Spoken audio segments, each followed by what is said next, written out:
On a Tuesday evening that looked like every other Tuesday, Natasha Baker stood at her kitchen window and watched her husband walk through the gate. He was carrying a baby. Not their baby. They did not have a baby.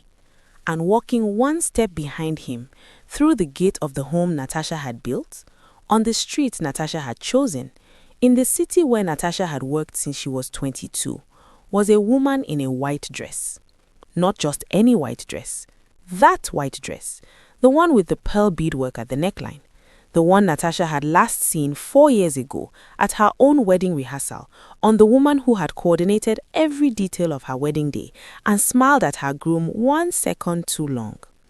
Natasha stood at the window. She did not move. She placed the dress, she placed the woman, and something locked into position inside her that had been quietly shifting for months. She went downstairs. She opened the door. She smiled. And that was when John Baker made the defining mistake of his life. Not because of what he did next, but because of what he failed to understand. He had no idea who he had married. Lagos was about to find out. Natasha Baker was not the kind of woman who showed you everything she knew. Up before 5, every morning, no alarm. The first hour belonged entirely to her. Devotional open, tea brewing, the Lekki house dark and quiet in the specific way that feels earned rather than empty. She prayed the way she did everything that mattered, with full attention, no shortcuts, not broad hopeful requests floated upward and forgotten. Specific conversation, the deals on her desk, the colleague she could see was quietly struggling, her marriage. That last one had been on the list for 4 months. It was getting louder. She did not ignore it. She did not panic over it. She brought it to God every morning in the dark before Lagos woke up, set it down carefully, and went to work. That was the discipline of her faith. Not the absence of worry, but the refusal to let worry drive. She had built everything in her life this way, slowly, deliberately, with the kind of attention that most people reserve for crises, and Natasha brought to ordinary Tuesdays. She did not yet know that this particular Tuesday was not ordinary. She would know in approximately 11 hours. The house told you something about its owner the moment you stepped inside. Warm terrazzo floors she had chosen herself, wide windows positioned to catch the morning light at exactly the angle she had calculated during the renovation, a garden visible from the kitchen, clean rows, trained bougainvillea along the fence, the kind of result that cannot be approximated by someone only willing to show up for the outcome. Every corner decided, every piece considered, nothing accidental. This was not a house that happened to someone. It was a house constructed, deliberately, over time, by a woman who understood that the things worth having require the kind of sustained attention most people find exhausting. John had loved it once. He had loved her once. In the beginning, he was exactly the man she had chosen. Present, warm, the Lagos husband everyone in their circle pointed to as the standard. He called from traffic just to hear her voice. He came to the garden on Saturday mornings without being asked and knelt in the soil beside her, still wearing his good trousers, laughing every time she corrected his angle, deferring to her eye completely because he trusted it. She had looked at him across that flower bed and felt the full, settled certainty of a woman who has made exactly the right choice. She had been wrong. She simply did not know it yet. The erosion, when it came quietly. That is the specific cruelty of that kind of betrayal. It does not arrive as an event. It arrives as a series of small adjustments, each one explainable, each one almost reasonable, each one slightly dimmer than the thing that came before it. You adapt to each reduction without noticing the cumulative loss until one day you are standing in a house that looks exactly the same as it always did, and something essential is missing from every room. The late returns that used to come with explanation, then without apology. The phone, always face down now, never casual, always deliberate, the deliberateness of a man managing something he does not want seen. The laugh, changed on calls he took outside, lighter, performed. The laugh of a man presenting a version of himself to someone who did not yet know what was underneath it. She noticed each thing, filed each thing, and every morning opened her devotional and chose trust over what her instincts were telling her with increasing clarity. Discernment, she told herself, not suspicion. There was a difference. She had been telling herself that for 4 months. She was wrong about the difference, but she would not know that until tonight, until a woman walked through her gate in a white dress that had been kept for 4 years and worn tonight as a declaration. What Natasha did not know, what she was still faithfully and at great cost choosing not to know, was that the answer to every prayer she had prayed about her marriage had been present since the day she said "I do." The woman who arranged her flowers had never actually left. She had simply changed positions. Kate Okonkwo had come highly recommended, portfolio immaculate, references impeccable. She had walked into the first planning meeting on Victoria Island and made Natasha feel immediately held, organized, warm, completely in command of every detail. She was the kind of professional who made you understand why some people charge what they charge. She had also in that first meeting held eye contact with John for 3 seconds too long when he laughed at something. Natasha had seen it, filed it, told herself she was being small. At the rehearsal dinner, Kate had worn a white dress with pearl beadwork at the neckline, custom made, fitted perfectly, chosen for an evening that was not her own. She had stood close to John during the timing walkthrough, her hand on his arm briefly, professionally, guiding his attention toward the entrance queue. Natasha had seen it from across the room, had looked down to her own hands and prayed. She remembered the exact words, "Lord, do not let me be a woman who poisons her own joy with suspicion." She had chosen faith over what she already knew. Kate had been counting on exactly that. Tonight, on a Tuesday so ordinary that Natasha had been mentally planning what to cook for dinner, the gate intercom sounded, and everything Natasha had been praying to understand was about to walk through her front door, wearing that dress, carrying that child. The intercom sounded at 7:43 p.m. Natasha was at the kitchen window when she saw him, John, moving through the pedestrian gate rather than waiting for the car entrance. That detail registered before anything else. He always used the car entrance. Always. That was the first wrong thing. Small, specific, and impossible to explain away. He was carrying something against his chest. A baby carrier. Soft, structured, held with the particular deliberateness of someone carrying something irreplaceable and fragile. Then the woman stepped through the gate behind him. Natasha's eyes went to the dress first. White, custom construction, pearl beadwork at the neckline in a trailing pattern she had watched a seamstress complete by hand in a Victoria Island atelier 4 years ago, 3 days before her wedding. She knew that dress the way you know something you were standing 3 feet from when it changed your life. The specific weight of the fabric, the exact placement of every pearl, the woman who had worn it at the rehearsal dinner and left the event with it still on and never returned it. 3 seconds at the window. She placed the dress completely. Then she went downstairs and opened the door. John cleared his throat. He said her name. He began the sentence he had clearly rehearsed, the one explaining, rationally and without apology, what the new arrangement would be. Natasha did not hear most of it. Not because she was in shock, because she was already 3 steps past the information he was delivering, running quietly through a different set of calculations entirely. She had enough. She understood the situation completely. And while John talked, confident, prepared, the ease of a man who believes the difficult part is simply telling the truth and waiting for the reaction, Natasha smiled. The particular smile she reserved for situations where she needed to give away absolutely nothing. "Come in, let me get you some water." John exhaled. He thought that was relief he felt. It wasn't. It was the last moment before the entire direction of his life changed, and he was the only person in that doorway who did not know it. Natasha brought the water herself. She did not call the housekeeper. She went to the kitchen, filled 2 glasses, added ice the way she did for every guest in her home, and carried the tray back with the steady hands of a woman who has made a decision and is in no hurry to announce it. Kate watched her cross the room. Something cracked in Kate's composure, just slightly, just once. A hairline fracture behind the eyes, there and gone in under a second.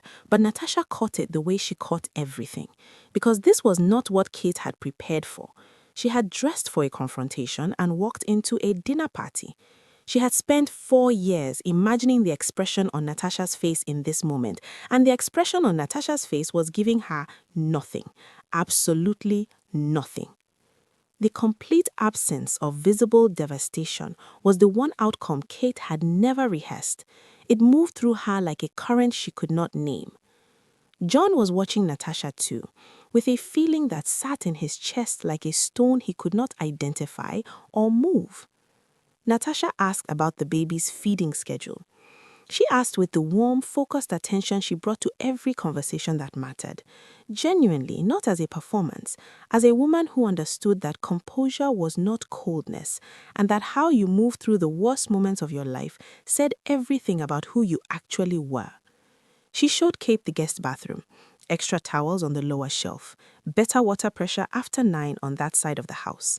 She said it all in the even, unhurried tone of a woman completely in control of the room she was standing in. It was the most unsettling thing either of them had ever experienced. Kate had expected a war. She had received hospitality. John had expected to manage Natasha's reaction. Instead, he was watching a woman he suddenly uncomfortably realized he did not fully understand, moving through her own home like she was already 3 steps ahead of everyone in it. He just did not know what those 3 steps were. He would find out at 8 o'clock the following morning. When they finally went upstairs, Natasha sat alone in the sitting room until the house was completely still. The generator, the garden, the silence where her ordinary life used to be. She sat with it fully, not running from it, not feeling it. Then she walked to her bedroom. The mirror. She looked at herself for a long moment, still in her Tuesday work clothes, the silk blouse, the structured skirt, the small gold earrings she had put in that morning when today was still a normal day, when she had left this house at 6:30 with a board presentation under her arm and no reason to believe she would come home to this. Same clothes, same Tuesday, a completely different life on the other side of the glass. She sat on the edge of the bed. One tear formed. She caught it before it reached her jaw, pressed it away with one finger, deliberately, like removing something that had no business being on her face tonight. "Not my portion," she said quietly. To the room, to herself, to God. Then she slid from the edge of the bed to her knees. She prayed the way she always prayed, with complete honesty, without performance, not for revenge. She was not built for revenge, had never wanted it, would not begin tonight. Not for rescue, for clarity, for the specific courage that belongs to a woman who has decided to stop being patient and start being deliberate. When she rose, something had shifted in her face. Not hardened, not broken, clarified. The way Lagos looks at 5 in the morning before the noise begins, stripped back, sharp, completely ready for what is coming. She walked to her study, closed the door behind her, went to the wall where a framed painting hung, a piece she had bought at a Lekki art fair 3 years ago, chosen because it reminded her to keep building. She lifted it from the wall. Behind it, a small safe. She entered the code. It clicked open. Inside, neatly organized in labeled folders, was the complete legal and financial architecture of their shared life. She removed the folders, placed them on the desk, opened the first one. Everything was exactly where she had left it. She opened her phone and scrolled to a name she had not called in months. The ring rang twice. Natasha, calm, alert, already paying full attention. Barrister Adayeze Nwusu, University of Lagos, first class, 15 years of Natasha's complete trust, the most precise legal mind she knew. A woman who had once dismantled an opposing argument in a Lagos courtroom in 11 minutes without raising her voice once. Natasha looked toward the ceiling. Upstairs, John was laughing, easy, unbothered, in her house, in her bedroom, with that woman and that child, and not a single understanding of what was sitting in the study directly below him. She closed her eyes. 1 second, then 5 words, spoken quietly into the phone with the calm of someone who has already done all the feeling and is now simply doing the work. Adaize, it is time. 3 seconds of silence, the silence of a sharp mind running rapid calculations. Then, I'll be there at 8. The call ended. Natasha sat in the dark for a moment. 4 years of her life spread across the desk in front of her, in paper and ink and legal language and her own signature on every page that mattered. Then she stood, straightened her back, walked out of the study. Upstairs, John was still laughing. He had just laughed his last easy laugh in that house. He did not know it yet. 3 years before that Tuesday night, John Baker was drowning. The import business, launched on charm and confidence, which Lagos rewards lavishly right up until the moment it doesn't, had hit a wall that neither quality could move. Suppliers calling daily, 2 containers sitting at Apapa Port, duties unpaid, fees compounding. Banks that had once taken his meetings were no longer returning calls. The credit was destroyed. The numbers were catastrophic. He came to Natasha on a Sunday evening in November, still in her church clothes. He spread everything across the dining table: bills, demand letters, pot notices, loan statements drowning in red. His hands covered his face. He was not performing. She had never seen him that undone, that stripped of everything he normally carried. She loved him completely, without conditions, without a single ledger. She looked at everything on the table for a long time. Then she said, "Let me see what I can do." 6 words. He exhaled when he heard them. He felt saved. He had no idea what those words were going to mean. What she did took 3 weekends and every professional relationship she had spent 8 years carefully building. She restructured the entire business from its foundation, registered the company under her name. Her clean credit history, her standing in the Lagos financial world she had constructed 1 careful year at a time. Secured the Lekki property loan, put personal guarantees that required her signature, her record, her professional reputation as collateral. Negotiated with the Port Authority using contacts she had cultivated across a decade of excellent work. Built the complete legal and financial architecture of everything they owned together. Every weekend, she sat at the dining table alone, laptop open, documents in organized stacks, the house completely quiet, John upstairs, asleep, trusting her with the unthinking completeness of a man who has never had reason to question the ground beneath him. He never came downstairs to check, never asked whose name was on what, never read a single page of what she placed before him for signature. He simply signed, trusting her eye completely. He was right to trust her. He simply did not understand what that meant, because every document was in her name, every guarantee, every property registration, every company filing, all of it sitting in a safe behind a painting in her study, combination known only to her, untouched for 3 years. He had handed her everything. He had simply forgotten he had. Lagos did not pause for anyone's private reckoning. 6:30 the following morning, the estate already alive, generators humming their familiar bass notes beneath birdsong, the groundskeeper making his first pass with his rake along the perimeter, everything exactly as it always was, the Lekki morning completely indifferent to the rearrangement that had occurred inside the baker's house overnight. John came downstairs at 7, looking like a man who believed the difficult part was behind him. Fresh shirt, watch adjusted, the specific ease of someone who has delivered difficult news without being challenged and considers the matter therefore settled. He greeted Kate at the kitchen island with a familiarity that held no apology. Baby in the bouncer beside her, her using Natasha's plates in Natasha's kitchen with the unhurried comfort of a woman who believes she has arrived at her destination. Natasha was already at the dining table, tea in hand, composed, giving away absolutely nothing. "You're up early," John said.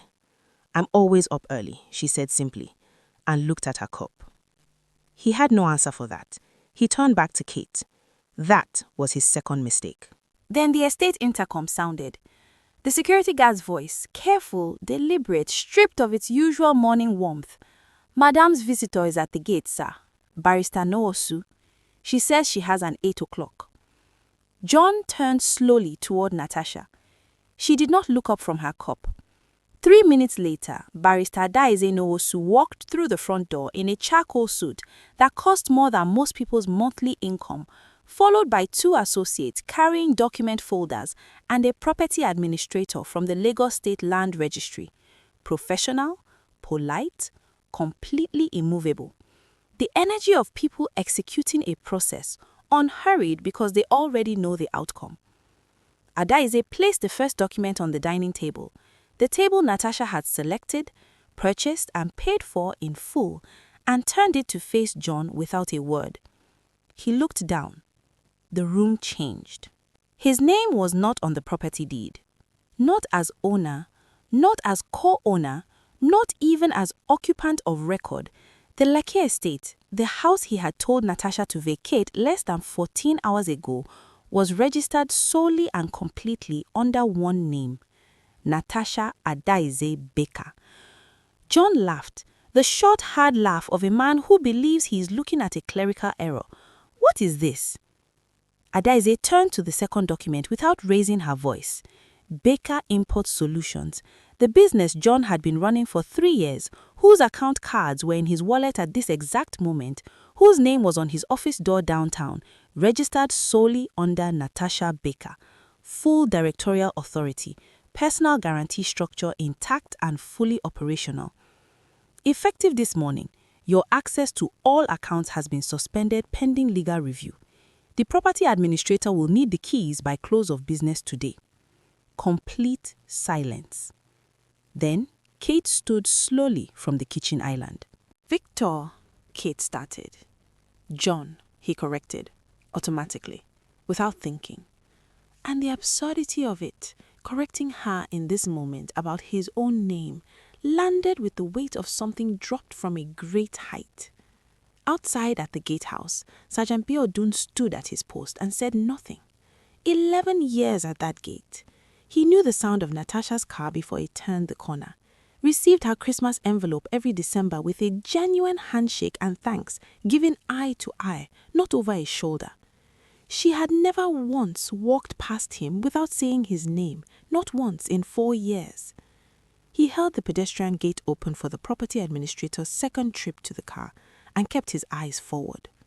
Because some loyalties are not announced. They accumulate, morning by morning, name by name, one woman treating one security guard as a person rather than a post, 4 years running, without once calculating the return. The return was here now. It looked like a man standing quietly at an open gate. John looked at Natasha, still at the table, still holding her cup. Not satisfaction on her face, not triumph, not grief, nothing he could use, nothing that gave him any ground to stand on. "You planned this," he said. His voice had lost everything it normally carried. Natasha looked up at him, long, even, unhurried. "No," she said quietly. "You did." Before he could find a single word in response, his phone buzzed on the counter. He looked at the screen, his business partner, the man who ran the Apapa warehouse and answered to John every morning without question. The message read, "Barrister's team just arrived at the office. What is happening?" John looked up. Adaize was already opening the third document, the full scale of what Natasha had built, and what she had just quietly and completely taken back was only beginning to reveal itself. By midday, the house had gone quiet in the way that only happens when something is permanently over. Adaize's team left at 11, documents filed, locks to be changed by close of business. John spent the 2 hours between 11 and noon working through a list of phone numbers, his business partner, his account manager, his lawyer, who listened for 4 minutes and then said, with what sounded like genuine regret, that there was very little to work with here. Natasha's name was on everything. He had put it there himself, 3 years ago, across a dining table covered in red demand letters. And she had never once used it against him. Not until he left her no other choice. He sat at the dining table and looked at his hands for a long time. The table she had chosen, the house she had financed, the company she had saved with her name and her guarantees and her professional relationships and her 3 weekends of silent work while he slept upstairs. All of it has. All of it always has. Kate was upstairs. She stood at the guest bedroom window, feeding the baby, looking down at the garden. The bougainvillea along the fence, the clean, deliberate rows, the organized, beautiful result of years of patient Saturday morning work by a woman who understood that the things worth having require the kind of sustained attention most people find exhausting. Kate had spent 4 years wanting this life. Not John specifically. She had measured his limitations early and factored them in as acceptable losses, but the life itself, the house, the garden, the kind of mornings that hold you because someone spent years building them to do exactly that. She had watched Natasha construct all of it from the outside and convinced herself that wanting something this completely was close enough to deserving it. Standing at the window now, holding her son, she was no longer certain she believed that. She had a child, nowhere to go. And the man downstairs had never, not once across 4 years of proximity, asked her a single question about who she actually was when nobody was watching. 3 seconds of something unguarded moved across her face. Then it was gone. She put the baby in the carrier, picked up her bag, noticed, lifting it, that she had never fully unpacked it, as if some part of her had always known this was not a place she would stay. She walked downstairs. John was at the dining table, phone face down, staring at nothing. The specific vacancy of a man who has run out of moves and has not yet accepted that there are no more coming. She stood in the doorway and looked at him. This man she had reorganized her entire life around. He did not look up. She had nothing to say that would land where it needed to. She walked through the front door and pulled it shut behind her with a quiet, definitive click that was somehow more final than any argument could have been. No goodbye, no explanation, no scene. Just the sound of a door closing on a plan that had not survived contact with its target. John heard her footsteps, heard her voice, low and brief, calling her sister. Heard the gate open, heard it close. Then nothing. He walked outside slowly. The Lagos afternoon sun came straight down on the driveway without softness or shade. He stood where Kate had stood and looked up at the house. Then his eyes moved to the garden, to the bougainvillea along the fence, the one he had helped plant on a Saturday morning 6 months into the marriage, still in his good trousers, laughing every time Natasha corrected his angle. He had deferred to her completely because he trusted her eye. He had not thought about that morning once in 4 years. He sat down on the front step. No audience, no performance. Just a man with his head in his hands on the steps of a house he could no longer enter. Being honest with himself for the first time in longer than he could accurately calculate. He thought about their first anniversary. She had worked a full day, he knew, because she had texted him at 6:30, still in a client meeting. He had assumed dinner would not happen. He had come home to candles on the table, his favorite meal, her best dishes.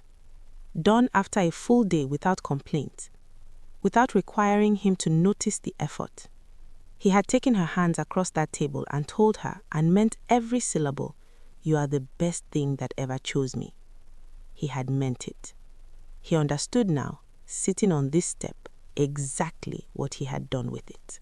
His phone buzzed. He looked at the screen.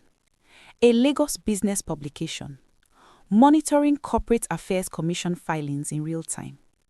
Baker Import Solutions, new director takes full control. Restructuring announced. Below it, a photograph. Natasha. Outside the bank. Professional. Composed. Looking directly into the camera with the expression of a woman who has already decided what comes next and requires no one's permission to move toward it. John stared at it for a long time. He did not yet know that this photograph was only the first line of a story Lagos was about to read in full. That the woman in it was only just beginning. That everything she was about to build would make everything he had ever achieved look like a rough draft. He sat on the front step of a house he could not enter. And for the first time in 4 years, he had nothing left to tell himself. The first Sunday after everything, Natasha took her regular seat. Third row, left side. 6 years of Sundays in that exact spot, through promotions and disappointments, through seasons when faith was easy and seasons when it cost her something real every single morning. The church was full the way Lagos churches are always full, and when the worship started, something opened in her chest that had been sealed so long she had forgotten the pressure of it. She did not raise her hands, she did not cry where anyone could see, she simply stood still and let it move through her like something being corrected at a level below thought. The woman beside her would not have known anything significant was happening. That was always the way with Natasha. Her largest moments were always private. In the corridor afterward, Pastor Funke touched her arm briefly, looked at her for a moment with the eyes of someone who had been quietly watching, said only, "You held yourself well." Natasha nodded. She could not speak. She did not need to. On the expressway home, Sunday traffic thin and unhurried, something finally broke all the way open. Not grief. Grief had already been handled. On her knees, in her bedroom, the night John walked through the gate. This was different. The specific release of a person who has carried something enormous across a very long distance and has finally, with full permission, set it down. She pulled over onto the shoulder of the Lekki-Epe Expressway. Let it come completely. Both hands on the steering wheel. The Sunday morning light coming through the windscreen at the angle she had always loved. The kind of crying that is entirely gratitude. Thank you, thank you, thank you, said to God with the directness of someone in long, honest relationship with Him. 4 minutes. Then she dried her face, checked her mirrors, pulled back into the road. Drove home in a peace so complete it felt structural, like something had been rebuilt in the places that had been hollow. Something was coming. She could feel it. The next chapter already in motion, already waiting for her to arrive. She was ready. 3 weeks later, her branch director called her into his office on a Wednesday morning. She assumed it was about the Ikoyi commercial portfolio review. She sat down with her notepad. He told her the head of commercial lending position had been approved. Her name, effective the 1st of the following month. She thanked him with the composure she always maintained in that building, walked back to her desk, sat down, opened the bottom drawer. The devotional, small, worn, cover soft from years of daily handling. She opened it to the page she had been reading the night John walked through the gate, the verse she had underlined, pressing hard into the paper because something had landed and she needed it to stay. She read it once, closed the book, put it back in the drawer. Then she opened her laptop and began. The property consultancy signed its first 3 serious clients by the end of that month. Referrals moving through her network at the speed of trust built over years. A colleague from the bank, 2 women from her church who had watched the Baker situation unfold from a careful distance and reached their own conclusions about who Natasha was and what she was capable of building when nobody was standing in her way. The work was excellent. She knew it without needing anyone to confirm it. On the Sunday she received the property consultancy's first profit transfer, she tithed before anything else, sat in the church car park, phone in hand, and transferred the 10% with the quiet, specific gratitude of someone making good on a promise that was never spoken aloud, but was always understood between her and God. Nobody saw it. It was not for anyone to see. She walked into church and took her seat. 3rd row, left side. 4 months after the morning Adaize's team came through the front door, John Baker walked into the reception area of First Continental Bank's Victoria Island branch at 10:30 on a Tuesday morning. No appointment, plain clothes, a face that had been quietly rearranged by everything that had happened. Not older exactly, but stripped of the ease that had always sat on him like a second skin. The ease of a man who had never been required to fully reckon with himself. That was gone now. The receptionist called up to Natasha's office. Natasha was quiet for a moment. Then she said to send him up. He sat across from her desk in the chair reserved for clients, looked briefly at his hands before he looked at her. He did not perform the apology. He delivered it the way you deliver something you have been carrying too long and have finally decided to put down. Direct, undecorated, without strategy. He said he had been wrong, that he knew he was wrong beneath every choice he kept making anyway, that he was sorry not for being caught but for the choices themselves, for taking what she had given him and handling it as though it would always be there, regardless of what he did with it. Natasha listened without expression. "When did you know?" he asked. "About Kate, about all of it." Outside her window, Lagos ran at its full pace, boats on the lagoon, helicopters crossing the island, the city conducting its permanent, relentless business beneath a sky that has witnessed everything and paused for none of it. Natasha told him the truth, that she had known something was wrong before she could name it, that she had prayed over it for months and talked herself out of her own instincts because she believed a woman of faith did not poison her marriage with doubt, that she had watched Kate at the rehearsal dinner and chosen deliberately and consciously to pray away what she already knew. John said nothing. "Do you regret it?" he asked carefully, "trusting me the way you did?"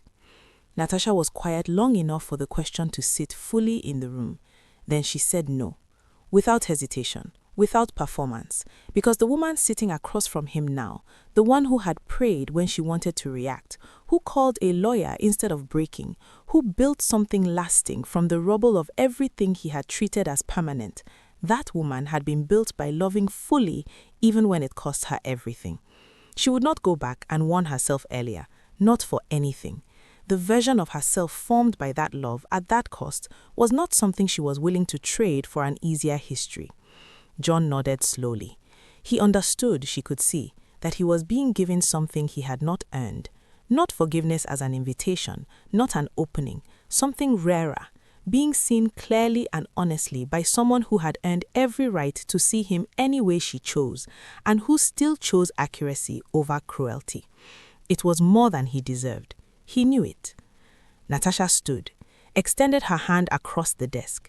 He shook it, firm, brief, the handshake of two people giving something a proper ending rather than letting it simply disappear. She walked him to the lift. The doors opened. He stepped in. He looked at her one last time, the expression of a man who understands completely and too late exactly what he held and exactly what he chose to do with it. The doors closed. Natasha stood in the corridor for 3 seconds. Then she walked back into her office, sat down, and pulled up the Ikoyi residential development file. 42 units. A client who found her through a church referral. 18 months of work that would place her consultancy firmly and permanently on the Lagos map. She read the brief from the beginning, opened a new document, began. Outside, Lagos moved the way it always moves, without pausing, without softening, indifferent to everyone's personal archaeology, rewarding only those already in motion when it finds them. Natasha Baker had been in motion since long before anyone was watching. She had been building this since long before she knew she would need it. The documents in her name, the business in her name, the house in her name, the consultancy growing, the promotion effective the first of the month, the garden still blooming in clean, deliberate rows along the fence of a home that had always, from the very first signature, belonged entirely to her. John Baker had walked into her home thinking he was ending something. What he had actually done was get out of her way.